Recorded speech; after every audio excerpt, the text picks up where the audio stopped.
Good morning, ladies and gentlemen, and you're very welcome to today's Farm Business Options webinar. My name is Barry Caslin, and the aim of Farm Business Options is to give landowners thinking of diversifying their income a good understanding of how to turn an idea into a viable business, and to introduce you, the viewers, to agencies or parties who may be able to offer tangible assistance for the specific project area you're thinking about. Today's topic is the option of solar PV as a farm diversification income. I'd like to introduce you to today's panelists. We have James Staines. Good morning, James. Morning, Barry. How are you? Good, thank you. James is a principal of Staines Law and specialises in providing legal and regulatory advice in the agri sector in Ireland. As part of this, James provides advice to farmers and landowners on legal issues surrounding farm diversification and has advised widely on renewable options for landowners to include solar, wind, AD and biomass.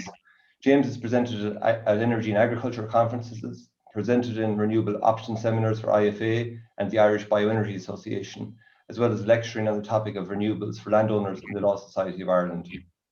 Our second panelist is James McDonnell. Good morning, James. How are you? Morning, Barry. How are you? Good. James is the Teagasc Farm Management Specialist. He's in the Teagasc Farm Management Specialist team. He leads the delivery of completion of over 40,000 basic payment scheme applications for Teagasc each year. He provides support to over 200 Teagasc staff involved in the completion of those BPS applications and related applications such as transfers of entitlements, National Reserve and Young Farmer Scheme. James' other work area includes the farm transfer and succession and farm financial management. And our third panelist today is Declan McEvoy. Good morning, Declan. How are you?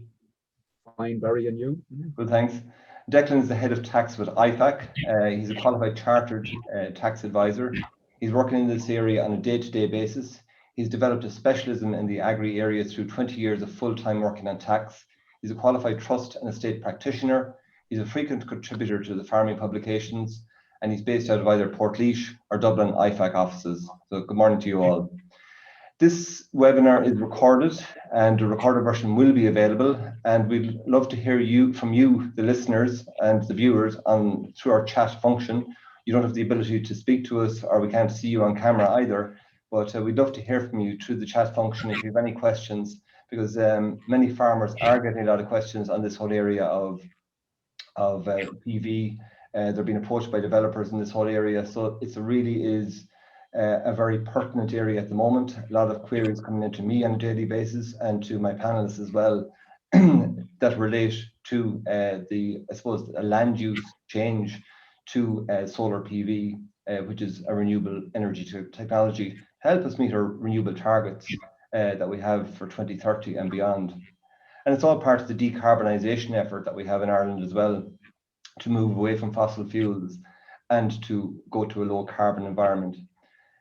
So with that, I'm just going to kick off by welcoming anybody who's just joined our webinar just now. You're all very, very welcome. And we'll kick off by, we're not going to have a presentation today. We're just going to have a chat among the four of us about the whole area of solar PV. And we can talk about wind as well, guys, if any of you want to bring up that topic as well, because again, that's another renewable technology that is that's coming on stream through the Renewable Electricity Support Scheme options as well. So I suppose there's been a total of 82 new commercial wind and solar projects have successfully secured funding under the first round of RES. That's the Renewable Electricity Support Scheme. And I suppose that's really what's making this discussion very pertinent at the moment. We've all been getting queries, I suppose, since back in 2015 about solar PV, as farmers were being approached by solar developers, what they should do with their land. They were being offered option agreements and lease agreements and heads of terms agreements. And a lot of it is new terminology for farmers. And RES is, it only kicked in this year in 2020 for the first time. So it's only now that it's becoming a real and burning issue for farmers. And so now we're actually going to see the movement of land, of green land to solar panels in the next number of weeks, months, because the first RES auction took place towards the end of July. The results were out there during August. It's a competitive, the RES, or the Renewable Electricity Support Scheme, is a competitive auction based scheme where developers of renewable energy projects bid for financial support. And there was a total of 114 projects applied to participate in the series of auctions. And of that 114, there was 82 successful projects that will receive funding for 15 years to see the development of approximately 160 new wind turbines of 479 megawatts and 1,750 hectares of solar PV, or that's going to be 63 solar farms. So that's about 4,300 acres of land that will be covered by solar panels in the next number of months, certainly, but most likely by this time next year, that land will be covered in solar panels, and we will see those wind turbines erected as well. So if I can go to you first of all, James, it's all very new to most people and landowners as well. It's new terminology. They're being asked, will you sign an option agreement? Will you sign a heads of, and they're being introduced to the terminology heads of terms and a long-term lease. Could you kind of distill that down for us a small bit, please, James Dane? Yes, Barry. Thanks for that. Certainly, we've seen a huge increase over the last year, 18 months with renewables, and I think the structures being put in place by RES has certainly helped that, and we've seen a number of new players come into the market. So you're approached by the reps on the ground. They come up to your farmyard, they say they're interested. They'll have done quite a bit of work just up from a desktop to get a sense of your land, from access to substations, access or nearest to neighbours, and suitability, whether for wind or for solar. So they'll have done quite a bit of work before they come and talk to you. There's a certain element that they're just trying to hedge their bets and get as many options locked down at relatively little cost.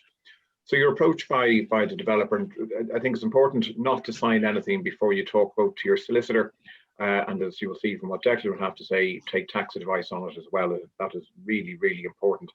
There's quite a number of steps you have to take, a number of issues you need to consider before you sign up to anything. I'm always slightly reluctant for people to sign heads of terms before they take that advice, because that can sometimes lock down certain issues that could perhaps get more flexibility with a bit more negotiation. So don't sign the heads of terms till you've taken legal and taxation advice.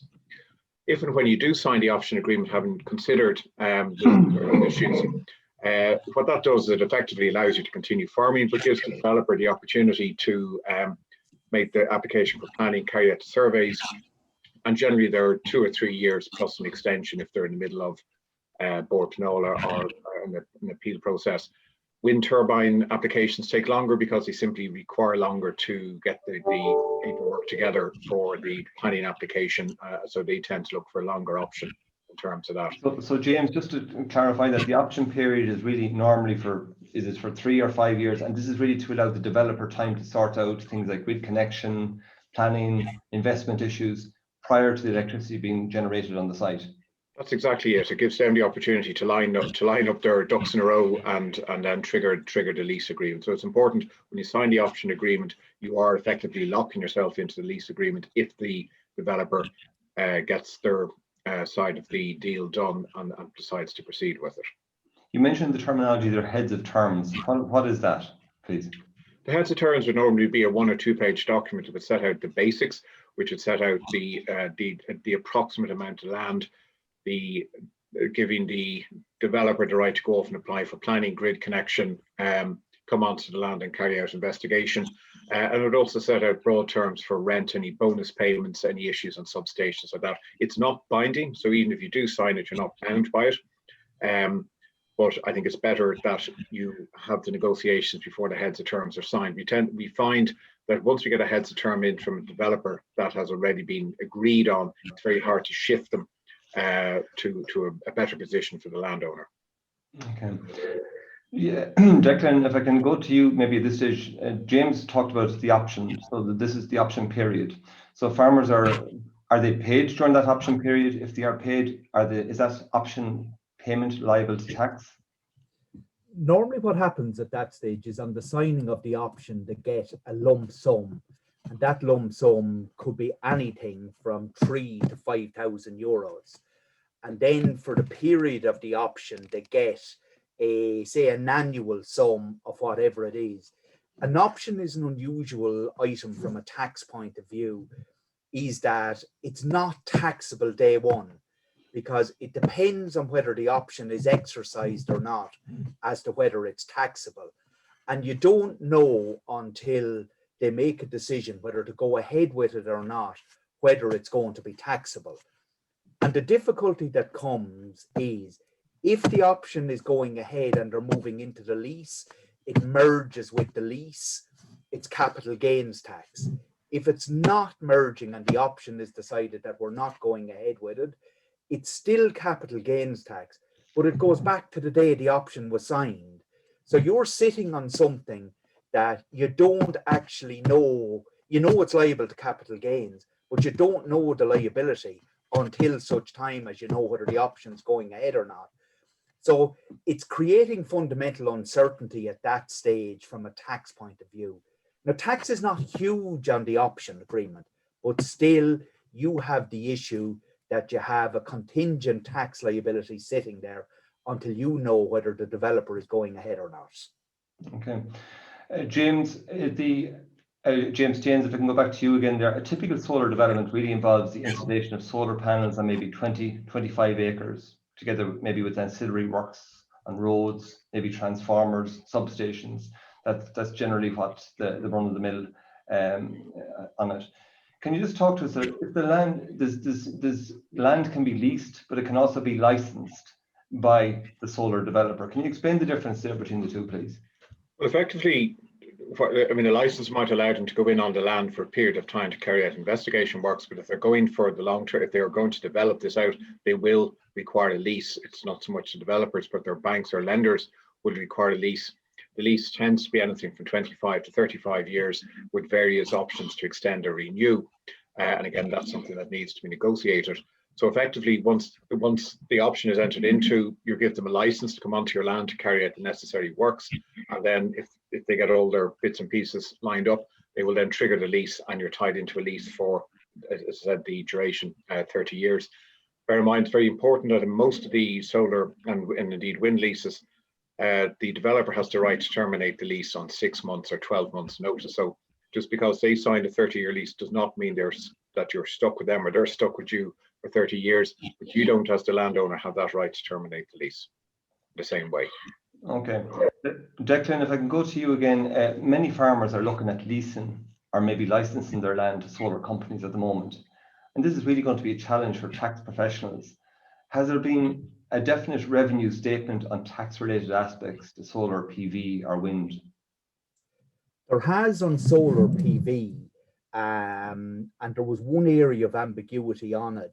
See, and it comes back around that revenue have a definition of active farmer and what is an active farmer. So if you're leasing out 25 of 100 acres, once the amount leased is less than 50% of your total land base or the land you'd be transferring, it qualifies as agricultural property. But if it goes above 50%, it doesn't qualify as agricultural property. But the issue that comes up on it is that even though you might be allowed to farm underneath it, revenue are taking the view of whatever the map acres that is leased, that is the amount of land that is gone for the purposes of the solar development. So if you leased out 25 acres, but effectively it was, say, the equivalent of 15, and they're looking at whatever the lease says and whatever the map says, that's the amount that's gone. And that is causing difficulty. We had one there recently where we had to go to revenue on, and we were at that it was at 60% of the total farm. But we got advice on it, and the solar panels, it brought it back that it was only taking up about half the land they were taking. But revenue stuck that it was the map acres. Yeah. Yeah, and sometimes the solar developers did take in what's called a retained area along with the land. So as you say, Declan, they wouldn't be necessarily putting the solar panels on that area of land, but they may be taking it in that maybe they want to be in control of that ground because they don't want maybe you to put forestry on it or something like that. Could you explain that terminology of retained area, James James, for us, please? Well, effectively, if you take the developer takes 100 acres of your farm for the lease, effectively no more than 30 to 40% of that will be occupied by the panels. But around that, they'll in order to maintain the hedgerows, for example, on the boundaries, they will set the fence back from the boundary, so they will be able to cut the hedges within the leased area. They will have roadways to access in and out between the panels so they can repair and maintain them. and that leaves the area outside the footprints of the panels at about, again, probably 60% or plus of the leased area. Then the issue outside of that, again, on another kind of definition of retained land is you put 150 acre farm, you put 100 into the solar, you 50 acres left. There are restrictions on that, and it's important to bear that in mind for the developer or for the landowner. Most leases will allow the developer or the substation operators to run cables and roadways out across your retained land, across that 50 acres. So it's important, again, as part of the negotiations, that you agree as best you can, subject to planning and all of that, where those roadways and accesses are. And to be fair, most developers are quite keen to engage with that. And if you really want a developer not to go across a particular field because it's too near a house or site value, they would generally agree to that. But within the footprint of the lease, a large amount of the land is just grass because they need it for roadways. And that would be the leftover area, so to speak. Okay. Declan, could you explain to a lot of the questions I get is in relation to agri-relief. Obviously, agri-relief is very, very important to farmers. First of all, could I ask you to explain what is agricultural relief? And is there a danger that because you're moving from your land out of agriculture, and because the activity is probably going to be energy generation on your land, will you still qualify for agricultural relief if a farmer transferred their land maybe in 5 years' time, 10 years' time to a son or a daughter, a niece or a nephew? Is there a risk that agri-relief could disappear? Yes, there is. In simple terms, what agricultural relief is, it's a relief that reduces the value of the land you're transferring by 90%. So if you have 150 acres of land worth 10,000 acres, pure agriculture, that's 1.5 million. That's deemed for tax purposes to be worth 150,000. So well underneath tax thresholds and that, provided it qualifies as agriculture. And to qualify as agriculture, there's two parts to it. Number one, the person getting the land must qualify as a farmer. That is not necessarily an agricultural qualification as a farmer or working on the land. There's two parts to it. Number one, 80% of what they own on the day they get the land must be in agriculture. And that, secondly, that they farm it or lease it to an active farmer. And by farming it is they spend more than 50% of their time farming it, or they have an agricultural qualification to farm it, or if they're not farming it, then to lease it to an active farmer. But then suddenly when you bring solar into the equation, you have a third one, and that is that 50% of less of the land is leased to solar. So it's a very simple thing. 100 acres, 49 acres or less leased to a solar still qualifies as agriculture. 51 acres leased doesn't qualify as agriculture. So that means there's massive planning has to be done, because on that land that wouldn't qualify as agriculture, at that stage, then you could bring the whole 1.5 million plus whatever value the solar farm has in to be taxed. So you could be looking at from no tax to potentially 600,000-700,000 tax liability on a farm. Mm-hmm. So getting it wrong is massively, massively important not to get it wrong, because it could mean the farm has to be disposed of. Yeah, and of course the rules in this could change in 5 years' time, 10 years' time. So we don't know. That's where we are at the moment in relation to the taxation rules. In relation to agri-relief, so you need to check that the amount of land taken out of agricultural production is not large enough to raise questions about whether the farmhouse or the houses owned are still occupying sufficient land to meet the 80% agricultural relief threshold. Yeah, yeah. And the interesting one on this one, Barry, is that there's provision there for solar, but there's not provision for wind, because turbine doesn't take up that much space on the land, but because of the income it's going to generate over a long 20, 25 or 30 years, it could rule out the farm for agricultural relief, even though there's only a small part of it under turbines and that. So while 50% or less is legislated for solar, turbines are not. And that moves it from agriculture, and it's not a business asset. because of the fact that you're leasing out, you're getting income for leasing it, you're not involved in the active generation of electricity. You're involved in the leasing of land for the active generation of electricity. So it's deemed to be passive income into you, and that causes huge and potential to cause huge problems. Okay. Declan, you mentioned about the agri taxation review. I think that was back in 2014. If the land is leased to the solar panel company and the land is being used so as to satisfy the definition of the farmland, which is land wholly or mainly used for the purposes of husbandry, then presumably any long-term income will be exempt. Can you be specific about what that mainly means from a revenue definition perspective? Yeah, revenue take the view that the solar company is not actively farming. So as a result of it, they don't allow that income to be tax-free from the solar company. So the solar company would have to be actively seen as actively farming that land for you to get the income tax-free. But revenue have taken a very, very strict interpretation of the legislation that that income is taxable and you're not entitled to the land lease exemption on that income. And Declan, what's normally happening in those situations? Are the solar companies setting up a farming subsidiary whereby they're appointing a farm manager to go around and graze these areas with sheep to qualify the farmer that way? Have you seen any structures being put in place there? Yeah, there's a couple of different structures. That's one structure being put in place. The other structure that's been put in place is like a joint venture between the farmer and the solar company.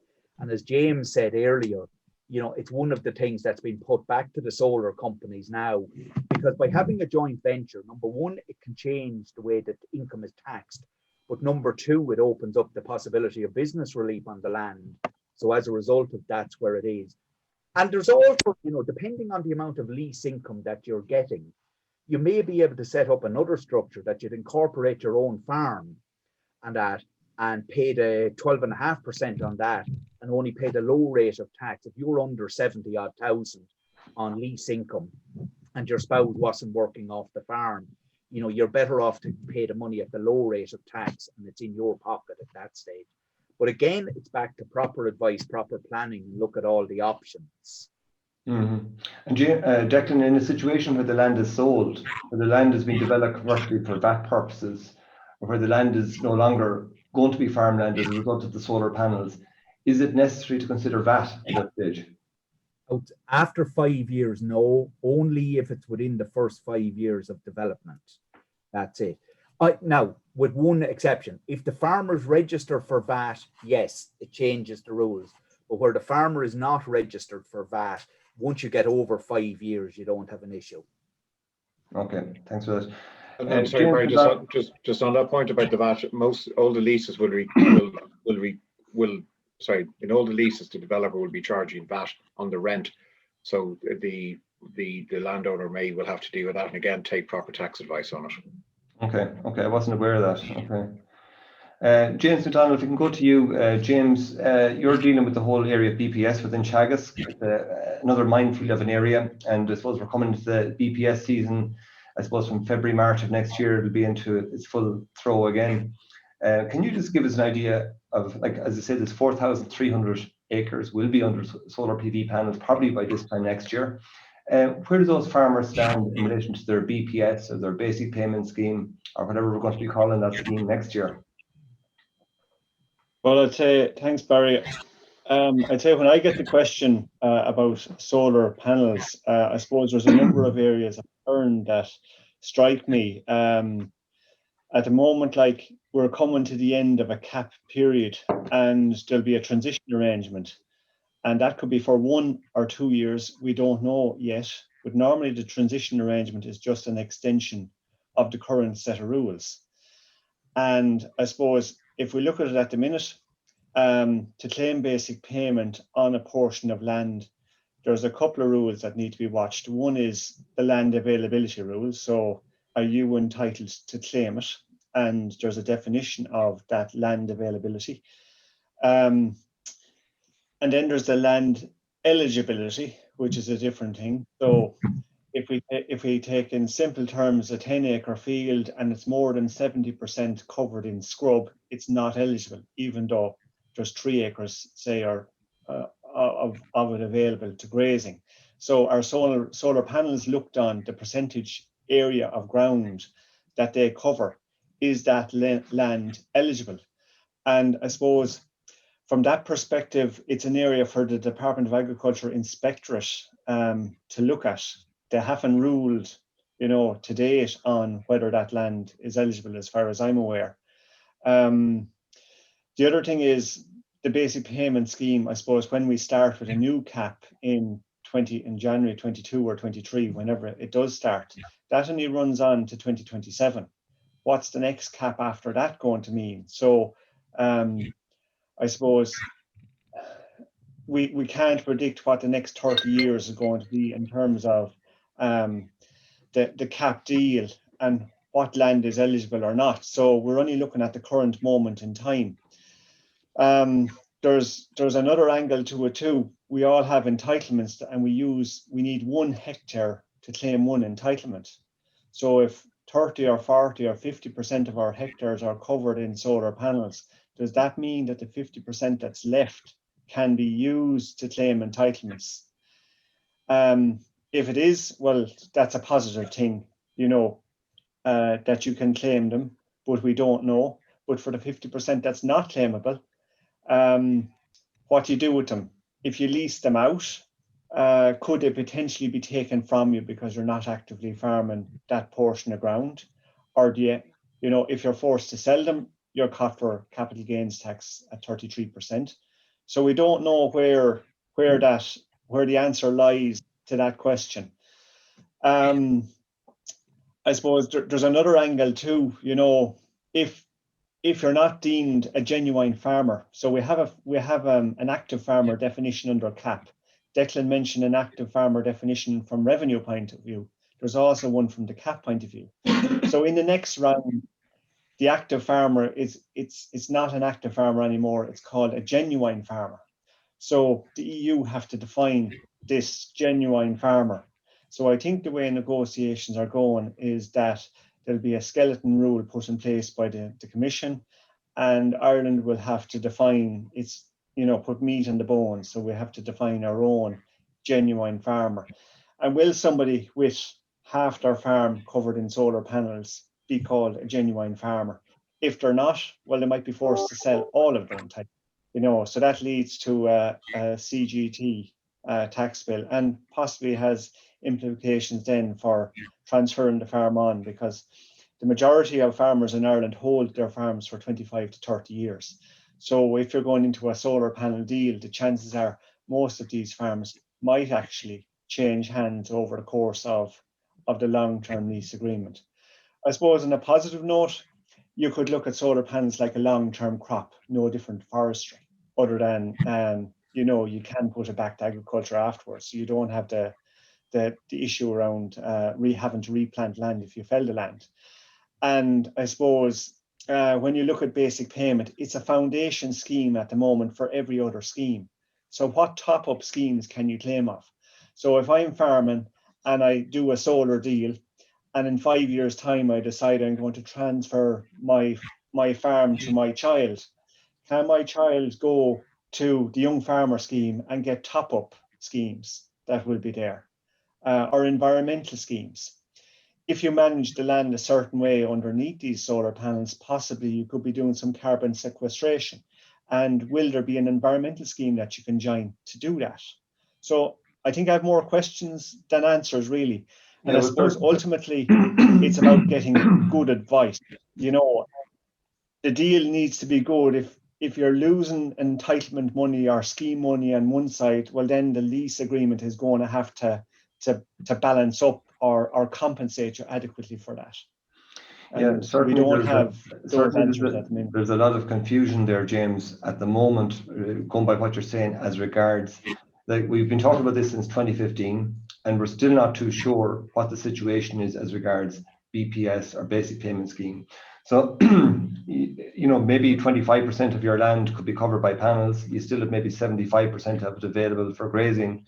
You could be grazing sheep on that land, because we know that is done right across Europe, where we see examples of sheep grazing around solar panels and not suitable for grazing cattle on horses or donkeys or other livestock, but sheep seem to be the more acceptable livestock around them.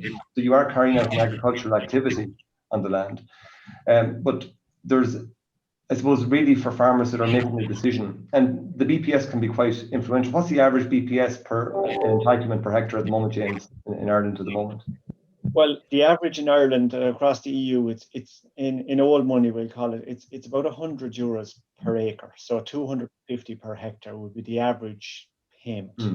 Now, in the next round, there'll be, it's kind of going to be split in that greening, that scheme is changing. So it's €70 an acre, or, and then if you meet conditionality and join an eco scheme, you're back up to the 100. So that'll all change, and even what's going to happen in 2027 when this current round that's been negotiated expires. So you have to try and predict the next 30 years in a scheme like this. And I suppose you'd hope that if EU policy and national policy is designed a certain way, that the decisions made now can be continued on into the future, but you need all sides on board to achieve that for the long term. Okay, so you think that for 20, obviously we'll have to have something in place and will it be in the terms and conditions of the BPS for 2021? Because that's the next time farmers will be making a decision. We will, I suppose, we will see over 4,000 acres covered in solar panels by this time next year. So there will need to be some more definitive decisions within the terms and conditions of the BPS. Yeah, well, I suppose at the moment, the CAP negotiations are ongoing, and I suppose the transition arrangements will be nailed down, I suppose, by early spring, as to what the rules will be for the 2021 scheme. And I suppose we might know relatively soon whether the transition arrangement will be a 1 year or a 2 year deal before we move to the next CAP. And I suppose, worst case scenario, if you're going ahead with a solar panel farm or a section of your farm, you could lease out those spare entitlements for a year or two until you know what's going to happen. But I'd say that might not be the right thing to do either. So I suppose you really need to think carefully. And I'd say use the mindset that you need to prepare yourself for the fact that, entitlements might end up getting lost to the National Reserve and be recycled for young farmers. Of course, James, it's ticking a lot of boxes in terms of environmental benefits, because unless farmers engage by having solar panels, by having wind turbines on their land, we won't see this renewable transition that's going to be needed to meet 70% renewable electricity by 2030 and renewable targets for heat and renewable targets for transport fuels. Farmers are going to be, I suppose, intricate in terms of us meeting those targets for 2030 and onwards. Would you think that it is going to tick those boxes, and that it is going to meet those environmental targets and help us meet those targets? Well, I think it actually could. I mean, if the policy is right, and we've seen, the Green Deal, and you've talked about those. What did you mentioned earlier on? The rice scheme.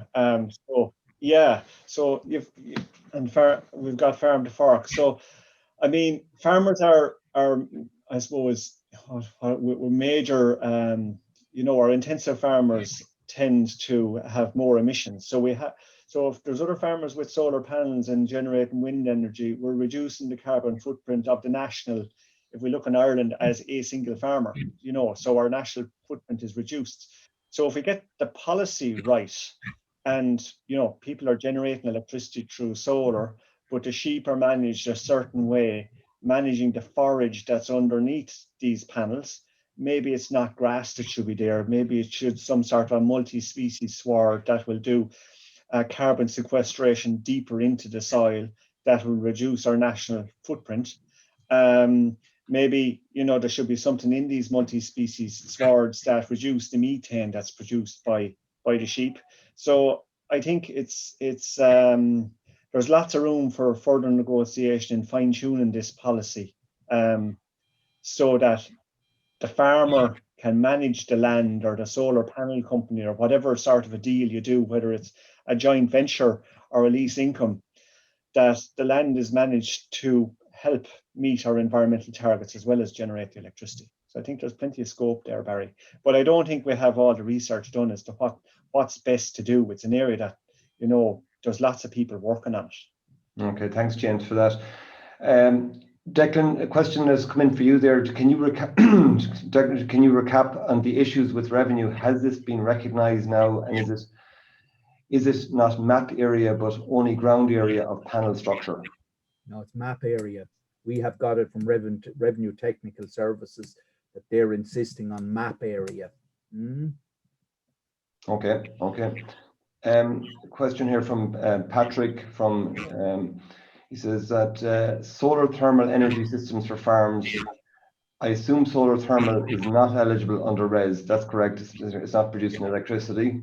Another question here from, why not just put the leased land used for turbines on a separate title so it's not part of the farm? Maybe that's a question for James. Can I answer the tax part of it? Yes, James. So that's fine from a tax point of view, but that means you have to hold it for the 25 or 30 years. So God forbid if something happened to you in that time, you know, just say 10 years into it, the value has a commercial value at that stage and kind of massive tax.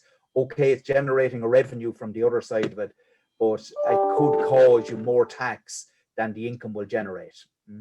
Okay. James Staines, if I can go to you there, payment terms vary among solar developers. Is there anything you would advise farmers to check regarding their contract and payment terms, and what happens if there are delays? Okay, just to break it into two sections. One, of the option agreement that we talked about, that there's option payments made up front, generally 2,000 to 5,000 a year, and it may be extending over that. Then in terms of the rental payment, there's a number of ways of looking at that. A fairly common one is a flat rent, generally at give or take 1,000 an acre with CPI every year. Other ways of looking at it, might be an alternative to that, would be a percentage of the gross electricity going out the front gate, which can be from 3.5% to 5% of that amount. So the other types of payments you can get, which would go back to a type of capital gain, and they have an attraction to it, is bullet payments, which are made at certain stages when they get planning, when the lease is triggered, when they energize to development. Certain lump sum payments can be made. There's also, we started some conversations in the last 6 months with developers about bringing forward the rental payment and treating it as a lease premium at the start, so you kind of get some upfront payments. Obviously, you get slightly lesser rent over the years, and there tends to be discounts off from that. But for some people, that could be very attractive if they have a group of children heading into college or something. There's a nice lump sum payment there for them, obviously subject to tax again. So you need to go back and talk to Declan and his colleagues on the best way to deal with that. So there are a number of ways of looking at getting your rental or getting payments out of either solar or wind developments. And to be honest, as you look at them over the last number of years, these payments are becoming more and more attractive, as I think developers, I think as landowners are becoming more aware of what's out there and are prepared to negotiate harder for it. So again, it's very important that before you sign your heads of terms, you do negotiate it, bring your lawyers and bring your tax advisors in as well. Thanks, James. So James, you give a figure there of 3 to 5% of the annual electricity sales from the site potentially going to the farmer, somewhere between 3 and 5%, and that could be quite significant if you get up to 5%. And that probably relates to a question that came in for you directly, James. What is the current market rent per acre for solar farms? I know there's no one-off answer to that, but is there a ballpark? Pretty much every lease we get, this is on solar, would be 1,000 to 1,100 an acre. Okay. That's your starting point. Okay. And is there preferential rates being given to farmers that are beside maybe an ESB substation, or where there's less civil costs in developing a project, or maybe farmers who are intrinsically important to the development of a project, that they would be getting higher rents than farmers who are further back, let's say? Yeah, again, to a large degree, that depends upon each development on how far you can negotiate with the developer in terms of that. There are certainly attractions to a developer, the shorter the distance to a substation. That leads into its whole issue of substation on your land, which I'm sure we'll talk about in a minute. But some farmers, if they are maybe the access road or the substation is there, or they have a bigger block, or they're kind of a pivot around which all the others might seek. Rather than additional rent payments, you might get a further lump sum payment on energization or upon the lease being triggered. That really comes down to negotiation. Some developers are a bit more flexible on negotiations. Other developers have a very take it or leave it approach. James, a question for you there. Maybe can you comment on how these developments are normally initiated? Is it common for the landowner to approach developers, or is it normally the other way around? Do you have any suggestions for a farmer looking to get into solar PV, and what would typical requirements be in terms of land suitability around the country? Right, some of that's quite technical from the solar side, which I may not be able to answer, but most landowners tend to be approached by developers because they've done their desktop surveys. We have a number of clients who have expressed an interest in it, and we've been able to give them the names and addresses of 3 or 4 developers and let them start a conversation themselves there. In terms of determining is your land suitable for that, that's really a technical issue, and there are qualified engineers out there who can test your land for suitability. There are many things I can do, but that is certainly not one of them. Okay. A question here: when will future auctions occur? Well, I can answer that one. The DCCE have said that future RES auctions are largely dependent on renewable electricity project supply pipeline. So it's envisaged that there's going to be a minimum of 4 more auctions will occur between 2020 and 2025 to deliver on our 2030 targets. There's a question there for what is the minimum amount of land needed for solar power? Could they create their own point right of entry? Well, I suppose my experience is being 20-25 acres seems to be the minimum amount of ground that's been required. James, do you want to comment? Yeah, sorry, the 25 to 30 acres seems to be, it's a minimum we've dealt with, bar 1 or 2 very rare exceptions. That's because they get 5 megawatts onto 25 to 30 acres. And certainly one thing we have noticed over the last 2 years in particular is the increase in the larger farm applications for anything from 150 up to 400 or 500 acres, which will bring together a large group of farmers. But certainly in terms of what most developers are interested in, it would be a minimum of 25 acres. Okay. Under the current system. There's a comment there that there's no CPI indexation in Res 1, so I presume that means that rents, James, or Declan as well, if you want to come in there as well, rents are not index linked either, or although I thought they were being index linked. They are there's generally a review clause in a rent review clause, which allows a CPI we try and get every year. Some developers push it out to 3 to 5, but most of them are getting in every year. Yeah, and in any agreement I've seen, Barry, there is a review clause in it, as James said, either 1, 3 or 5 to allow an upward review of rents. Okay. Question here, probably not fully related to the topic, but what about solar panels being placed on the roofs? Any schemes about that?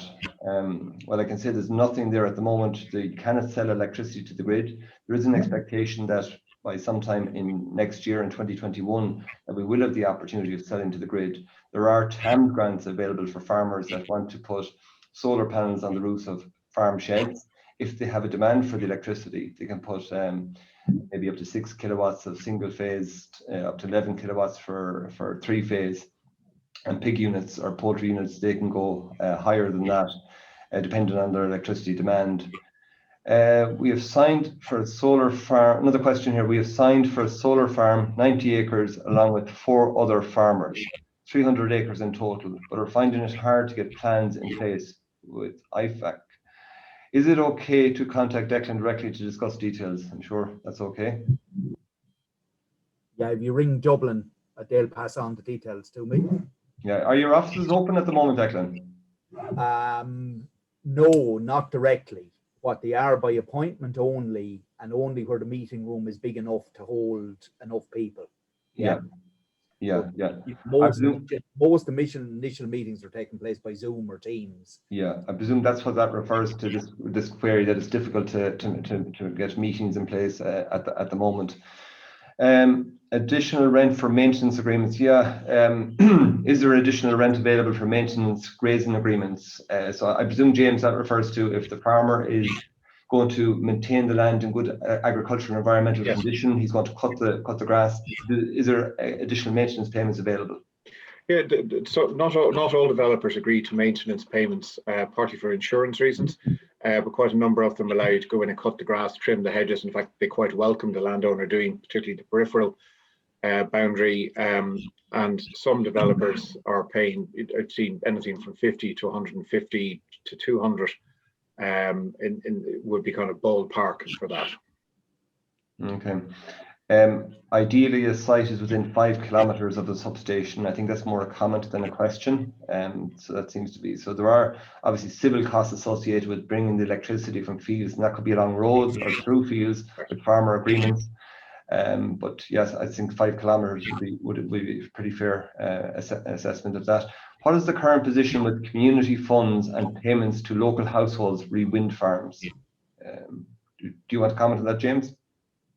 Yeah, well, again, that's a requirement under RES that the local community have an ability to get an involvement in the development, and that ranges from a very simple payment per kilowatt into a local community group that's paid out in accordance with particular criteria, and then you go right across to local community groups setting up their own in Templederry. Obviously, would be one of the more high profile of those down Tipperary, and again, it was something that Declan there has alluded to as well, but we are finding a greater willingness of developers to start a conversation on a community getting some involvement in a wind farm, and one have to work on at the moment on that, where the community has been given a decent share in a particular wind farm development. And the other aspect of that, so there, as part of that, there are payments can be made that way. There are also payments made within distance of particular wind farms, where people can get, depending if they're 1, 2, or 3 kilometers away, they can seek to get certain payments from that. So it certainly is part of RES, there's a requirement there, and outside of that, we're certainly trying to bring that into any development, that there's options either for the landowners to take some form of share in a joint venture, or the local community has a right to take some share in the joint venture. And I suspect, looking at government policy, there will be a big push on that over the next couple of years. Yeah, I know that there was 5 solar energy and there was 2 onshore wind community projects were successful in receiving ring fence funding in that last RES auction, and that was a total of 1% of the total auction volume. So you are going to see more of an emphasis on community and community being involved in it. So if you have wind turbines going up beside you or solar panels going up beside you, I think the solar developers are being encouraged to get community involvement, and that maybe that there could be a payment for doing small community developments as well. James, question there in terms of the reinstatement of land, James Staines. Farmers who maybe worried after maybe 20 years, 25 years when the lease is coming to its end, is there a danger that the company could become insolvent? And is there a danger that they could be left with solar panels on their land that are past their sell-by date and maybe need to be replaced? How can farmers mitigate against that potential risk? Yeah, and a very good question, and a very important question. The reality is you're dealing with a developer today. You may not be dealing with that developer in 30 years' time. They may have sold it on. They will have certainly set the particular development for a wind or solar up into a special purpose vehicle that will hold the planning, grid connection and the assets for that particular development. So it is absolutely vital that as part of any lease agreement that there's a decommissioning bond put in place that will ensure there's sufficient funds there to decommission the project at the end of the development. On a practical basis, there is a recyclable element, particularly to solar farms. And at the moment, your cost will be offset by the recycling cost, but it shouldn't be the landowner's concern to try and get the farm, the equipment recycled.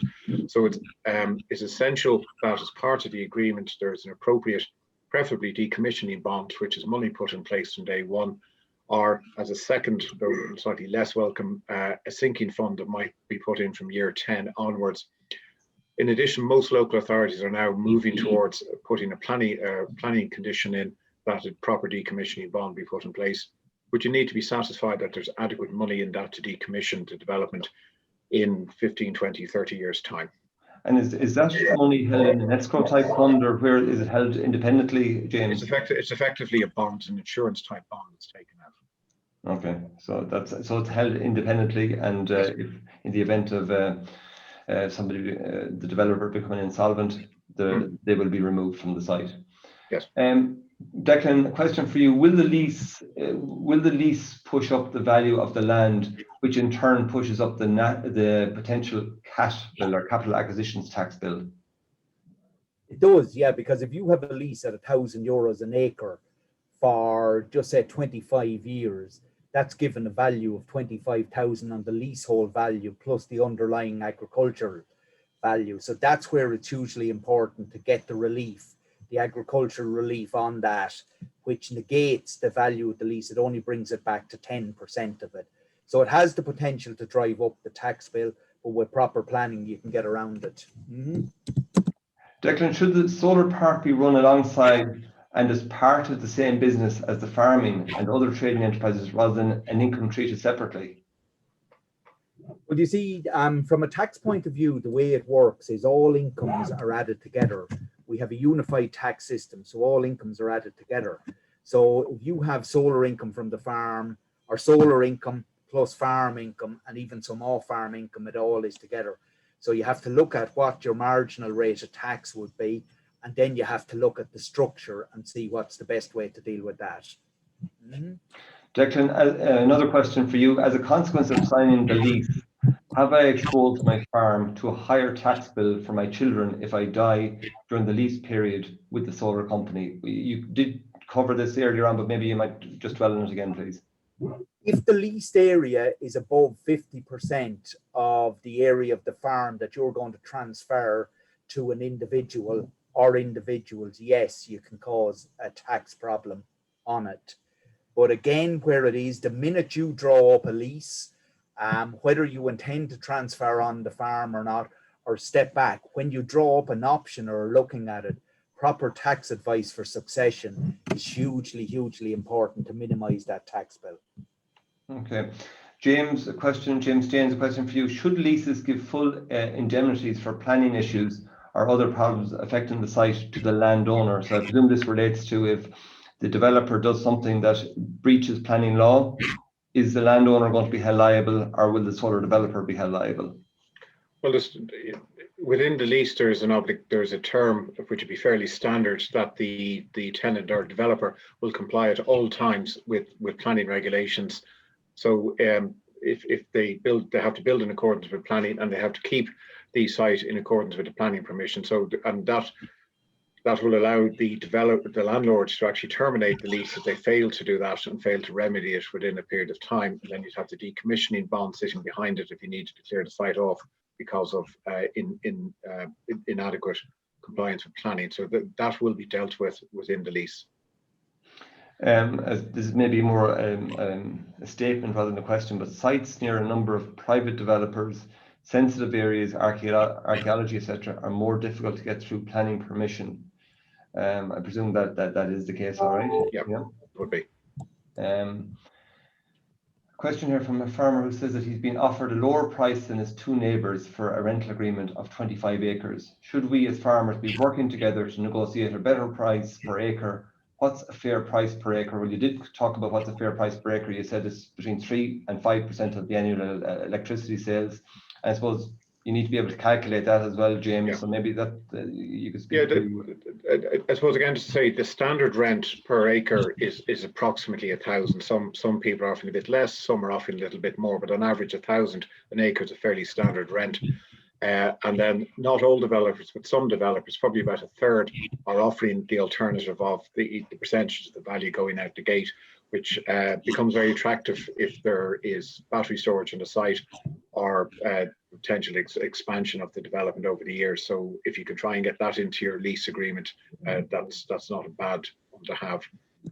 Can you talk to me a bit about that, James, about the opportunities for farmers to maximise the value from their generating sites by adding battery storage? Have you seen those kinds of situations? I've heard of farmers being approached who have been offered, big sums of money for battery storage on their site. Absolutely. They're very unsure as to what they should be looking for, what they should be seeking in terms of payment. Yeah. There's two strands of that. There's standalone battery sites which tend to be built just beside a substation or an existing substation, and in those cases they tend to want to buy out the freehold of the land and pay quite well for it. But I think it's, again, you need to do an exercise as to what income could be generated off that over a period of time, and look at the tax. If you get the money in as a lease, there's tax issues. If you get it as a lump sum payment, as a freehold transfer, there's a capital gains tax issue. So again, keep coming back to it. You need proper tax advice on that before you can make a full decision. In terms of battery storage within a lease or within a solar or wind farm agreement, again, certainly over the last 2 years, we've seen them come into the definition of the project or the development, includes battery storage. Personally, I prefer to see battery storage dealt with separately because it's different insurance issues. There's different restoration issues, and they can cause more damage. If it all goes wrong, there'll be more damage with battery. It can also substantially assist the site in becoming very, in balancing out the good days and the bad days with the weather. So it's very attractive for a developer to put them in. And if you can, as a landowner, you should either make sure that you get some additional rental payment for it, or you get a percentage going at the gate, or they deal with you separately on the battery storage. So there are a number of ways of dealing with batteries, and again, different developers will respond in different ways. Mm-hmm. James, maybe a question for any of you there. Are you finding that there's any issues with people objecting to solar panels? I know we've heard all the issues with wind in the past, but are there much objections to solar parks being developed around the country? I suppose the thing about solar in particular is you can be living across the road from a 200-acre solar farm and not see it. You don't have the same issue with turbines. I was on a farm recently, and I said turbines in the distance, about 2 miles away, and said no, they're about 4 miles away. I mean, they were just so big. So it is. People object to solar for different reasons to wind. On board Penola is quite sympathetic in some ways, I think, to solar. If you look at the ones that they have rejected, it tends to be proximity, it tends to be glint or glare or issues with main roads beside, tends to be access in and out. But they don't seem to have an enormous issue with them per se. There's less restrictions, I think, than solar or than wind.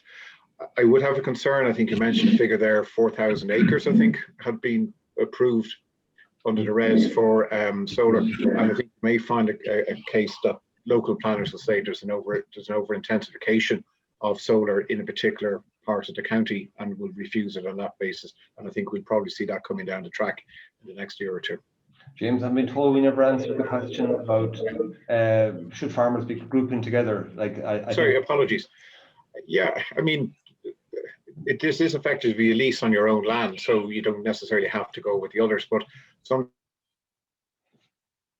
sometimes a group standing together can often get a better package from a developer. But certainly, I don't see any reason why, in the overall scheme of things, if your neighbour's being paid X euro per acre, unless there's some particularly special reason why you should be paid any less. And that's where it comes down to negotiation. Okay. Should farmers be paying their own legal fees, or should they be nominating their own solicitor and ask the solar developer to pay their legal fees?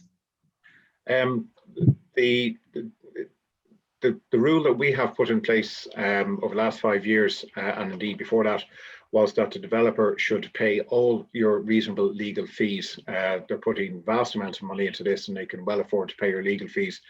And bear in mind, the legal fees are not just for like leasing, like doing the IFA long master lease, where you might be leasing a land out for 10 years. These are quite complicated leases, and there will be a higher fee charge in your standard leasing out for 10 years. So just be aware of that. But to be fair, most developers we deal with are agreeable to pay the level of fees that are being requested. And to be fair, they haven't really made an issue out of it. But yes, the developer should pay your reasonable legal fees. They should also pay for your tax advice, because I think it's one thing that's become abundantly clear from this, and please take this message home, is tax advice is so essential from the onset in relation to this. because there's not much point in getting a nice rent coming in every year and then the taxman takes it because of an ag relief issue or something like that. So they should also make a contribution and pay the reasonable legal fees of the tax advisors as well. I'm getting so many questions coming in here and we're out of time. I've one quick one for James McDonnell. James, if you have excess basic payment entitlements as a result of the solar panels being placed on my land, can I sell the excess entitlements? Yeah, you have a couple of options. You can sell the excess entitlements, and if you do, well, at the minute, and the Department of Agriculture have been consistent on it for the last number of years, there's a 20% clawback applied to entitlements that are sold without land. The other alternative is to lease them to a third party, where you get some of the value of your entitlements back. Now, I suppose it depends on what happens as to the next cap. If, you know, on the activity clause, so if you're not a genuine farmer, those entitlements could be lost to the National Reserve and are recycled back to young farmers. So if it gets to a point where you think that's going to happen, you'd probably pick the option of selling and suffering the clawback. Okay, James, thanks for that. And guys, we are out of time. Loads more questions. A couple of more points to be made here. Not many action groups against solar, as no moving parts are hidden by hedges, etc. Another point, solar developer typically covers a minimum of €1,000 of the legal fees. So there you have it, folks. With proper planning, release can be achieved. This is a complex area and each case will have its own circumstances. Careful consideration is needed in relation to capital taxes. If you have not thought about tax planning, perhaps you should speak to your accountant. You should speak to your solicitor to make sure they have advised you on the inheritance tax issue consequences of signing a solar contractual arrangement.